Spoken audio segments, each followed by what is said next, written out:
What's up everyone, and welcome back to part 2 of the DR600 project. Last time we took a first look at this old Barnfind, which had been sitting outside for years. We cleaned it off, inspected some key components and got the carburetor apart. Now in this episode we're gonna dive right back into it to eventually get this bike back on the road. Let's get started. While the carburetor is getting cleaned in the ultrasonic cleaner, we might as well remove and disassemble the front brake caliper, which was completely frozen. I actually had to use a hammer to get it off the rotor. This project is initially all about getting the bike back on the road, so we're going to solely focus on the mechanical aspects first. If everything turns out well and the bike performs like it should, I might just do a complete overhaul later on. As I showed in the last video, the brake pads were completely rusted and worn, and the piston is frozen solid inside the caliper, so we're gonna have to find a way to get it out so we can clean and rebuild the entire caliper. I only got a small amount of fluid out of the caliper, and that nasty brown color tells me that water has definitely gotten in there, and that doesn't help. You can actually check the brake pads with everything still on the bike. Just shine a flashlight in between the pads on both sides of the rotor and you'll be able to see how much material on the brake pad is actually left. A good rule of thumb is that if you only have a few millimeters left or they're looking really thin, the brake pads are likely on their last breath and should be replaced. Removing the piston is usually pretty easy with some compressed air. Just make sure to block the inlet port, that's where the brake line is usually attached, with your thumb. Then blow air into the hole where the bleed nipple normally sits, put some rags in between the caliper and piston, and be careful because the piston can pop out with some force.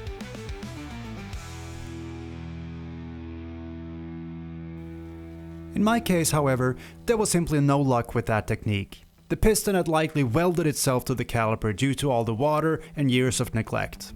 I tried soaking it in rust solvent and even tried to knock it back in to free it up, but nothing worked. After trying that several times, I had no choice but to resort to violence. So the vice grips came out and I twisted the piston to the point where it finally let go, and also ruining the piston. A brake caliper is generally pretty simple and easy to service, especially like mine here with just one single piston. When you pull the brake lever, the master cylinder pushes brake fluid, which hydraulically forces the piston to move out and squeeze your brake pads. The piston is usually sealed with 2 rubber seals, which are super easy to replace once you've got the piston out.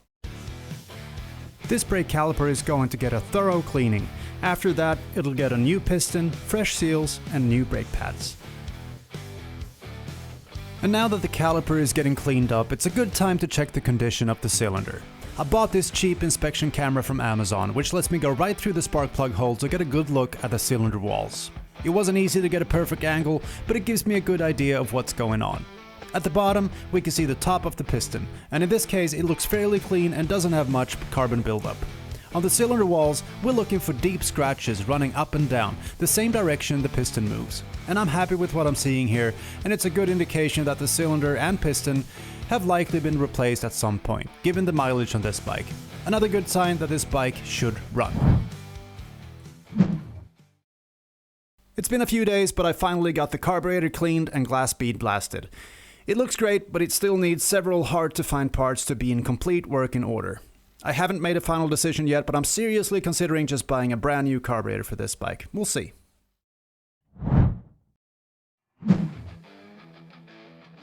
Let's take a closer look at the front wheel. With the bike propped up, I'll spin the wheel by hand and listen for any noise from the bearings. In this case, it's completely quiet and the wheel spins freely. Another way to check the bearings is to grab the wheel at about 2 and 8 o'clock and try to wiggle it. There should be absolutely no play. In this case, it feels good, so I don't have to replace any wheel bearings here.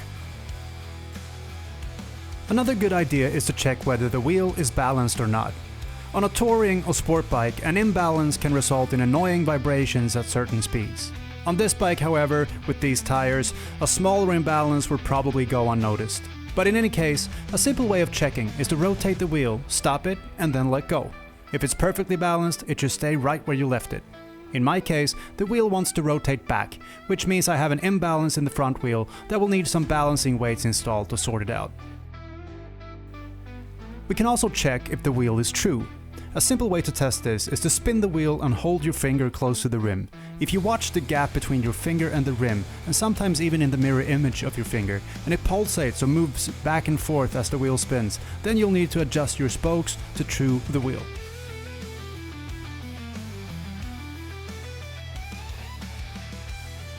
While we're at it, let's also check the fork seals. On a bike like this, the fork boots can hide a problem, so I'm removing the boot to get a good look at the inner fork leg. You shouldn't see any oil at all. If it is oily, it's a clear sign that your fork seals probably have failed, and you need to replace them, and while you're at it, you service the forks. The left side was actually okay, but I'm suspecting that the right one is leaking. On closer inspection, oil has seeped out, so both fork seals are getting replaced. Moving on to the rear wheel. We already know that we're replacing the sprockets and chain, but I need to disassemble the wheel to check the status of the wheel bearings and the drum brakes. With the wheel removed, we can start inspecting and further disassembling. First off, it's clear that the tire is shot with all these dry cracks. The rear sprocket comes off just by lifting it out of the hub. The support bearing inside feels gritty when I turn it, so that's definitely getting replaced. Bearings come in all sizes and variations, so a good tip is to clean it off and write down the numbers and letters on it. A quick Google search and you'll likely find a direct replacement. The bearing inside the wheel hub also feels gritty, so I'm just gonna replace all the bearings in the rear wheel. Flipping the wheel around, we get access to the drum brakes. The entire brake assembly lifts right out of the housing, and we can start inspecting the brake shoes. Just like brake pads, they have a wear surface that shouldn't be completely worn down. In my case, these look okay, but the entire mechanism has seized and won't move at all. I'll be disassembling, lubricating, and getting this back to work in order.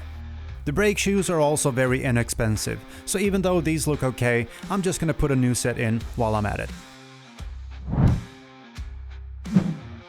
Time to get the front sprocket and chain off the bike. Years of oil and dirt have been collecting around this area, so I'm looking forward to getting it all cleaned up and replacing it with fresh parts.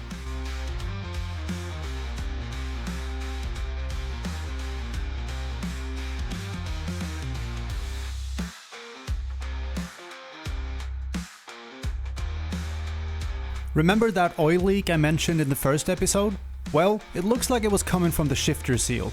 Luckily, I happened to have a fitting seal in the workshop, so I went ahead and replaced it straight away before continuing, also making it the very first new part I put on this bike.